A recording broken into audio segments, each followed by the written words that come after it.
हाँ बच्चों, आज का हम सेशन की शुरुआत करते हैं बच्चों जो है महत्वपूर्ण टॉपिक के साथ।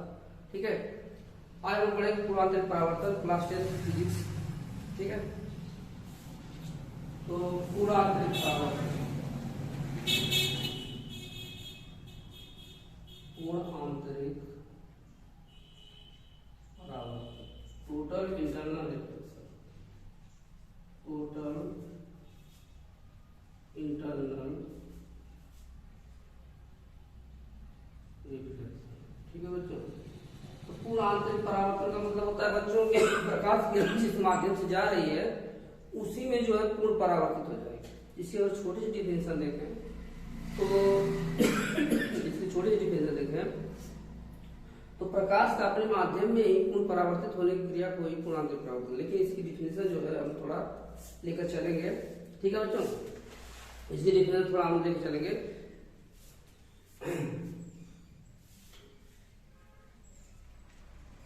ये हमारा जो है सघन माध्यम क्या है, ये सघन माध्यम। ठीक है, इसको हम कांच मान लें चाहे जल मान लें। ठीक है, इसको कांच मान लें या हम जल मान लें। ठीक है,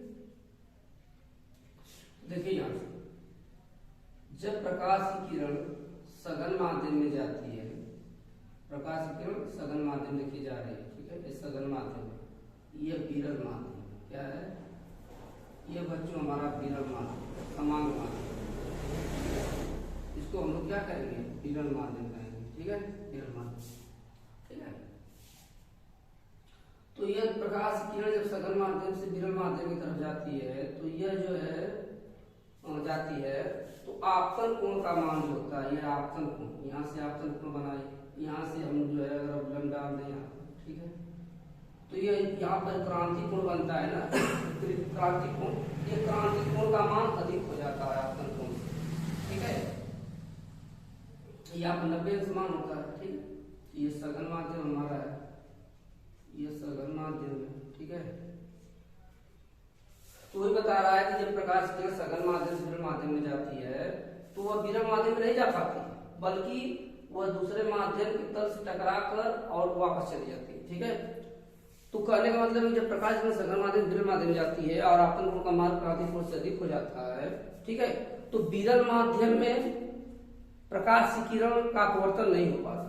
ठीक है, तो इसकी डिफिनेशन जब हम देंगे, जब प्रकाश की किरण, जब प्रकाश की किरण सघन माध्यम से, किस माध्यम से, सघन माध्यम से विरल माध्यम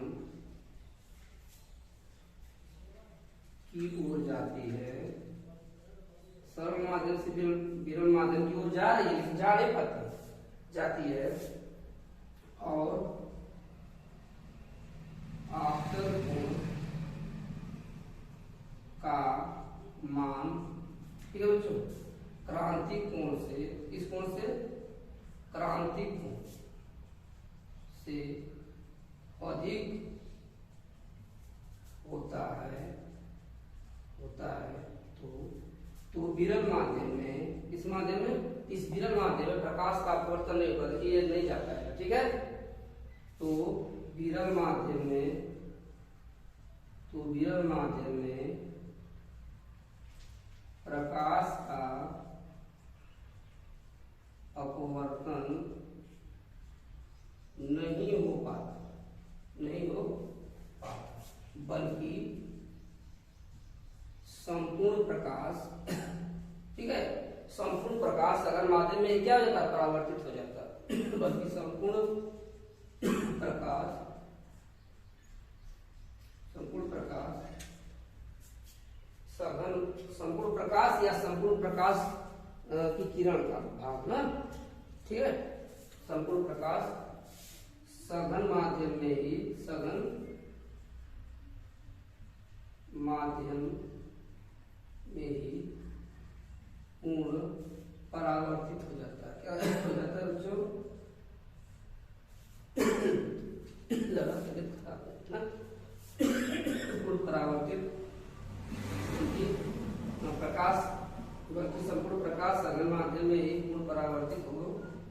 जाता है।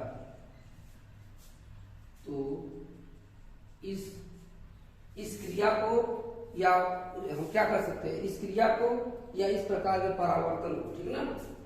तो इस प्रकार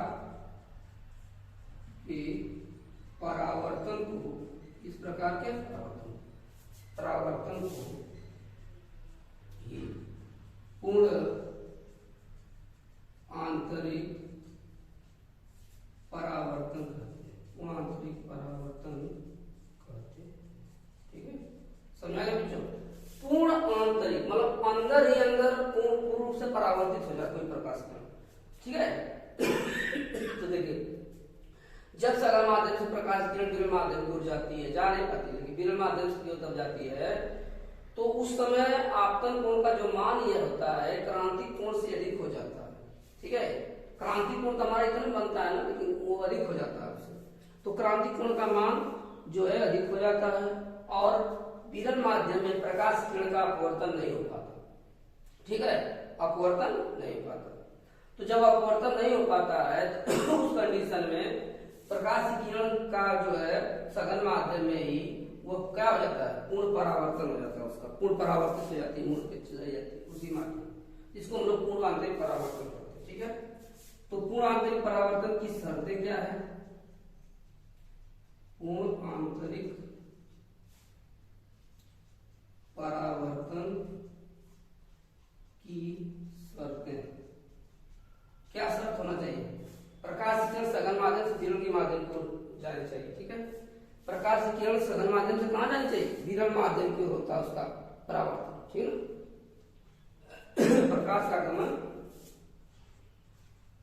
प्रकाश का गमन इधर से इधर नहीं होना चाहिए, विरल से सघन, सघन से विरल। प्रकाश का गमन सघन माध्यम से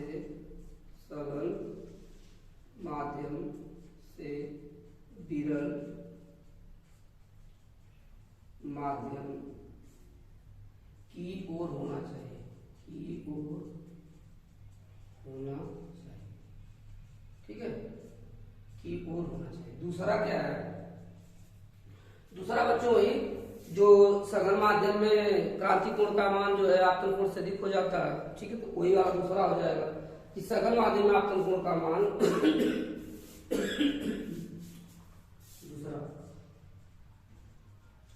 सघन माध्यम में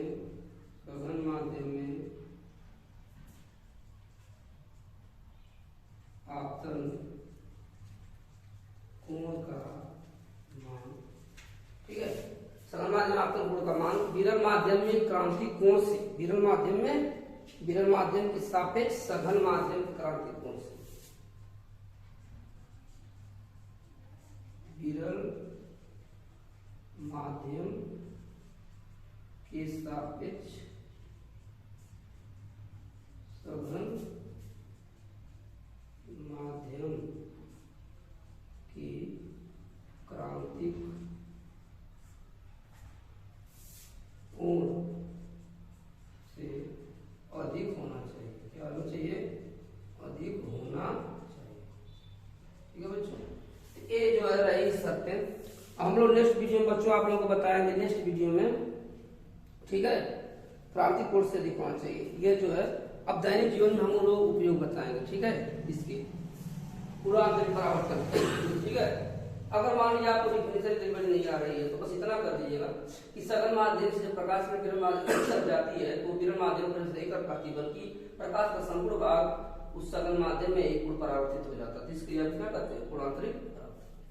जब प्रकाश की सघन माध्यम से विरल माध्यम की तरफ जाती है तो विरल माध्यम प्रवेश नहीं कर पाती, बल्कि जो है उस प्रकाश का जो है सघन माध्यम में एक पूर्ण परावर्तन हो जाता है। इस क्रिया को हम लोग पूर्ण आंतरिक परावर्तन करते हैं बच्चों, ठीक है।